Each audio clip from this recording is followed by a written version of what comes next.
Hey fam, let's talk about anime symbolism. Today we're talking about this guy, Roanoa Zoro. First we'll start with a fun fact.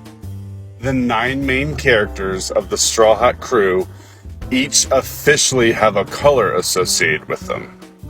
And their colors correspond to the colors of the Sephiroth on the Tree of Life, the Kabbalah.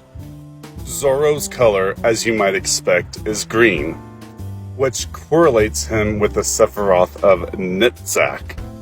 You can pause this and read this if you want. I'm going to get rid of this chart. Also known as the Sphere of Victory or the Sphere of Enduring, Nitzak is the sphere that represents all the emotional aspects of reality. You know, once meaning is forgotten, once context is removed, the only thing that is left is emotion.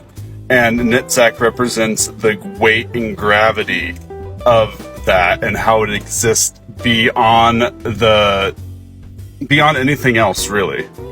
You know, like even when you get into an argument with someone and then you forgive them and you make up, but that hurt, that it still endures.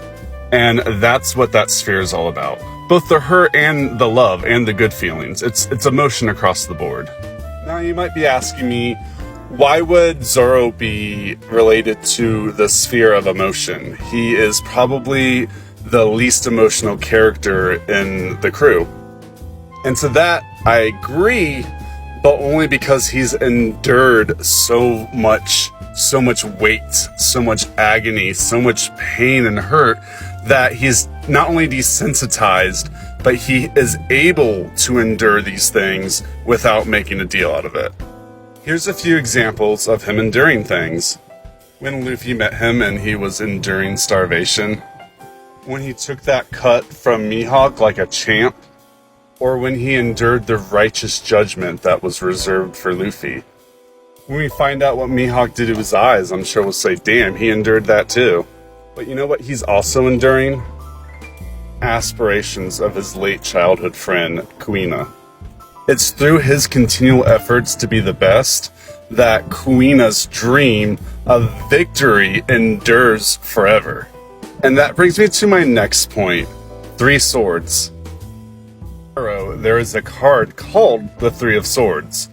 This card represents the end of a friendship, the end of a relationship of any kind.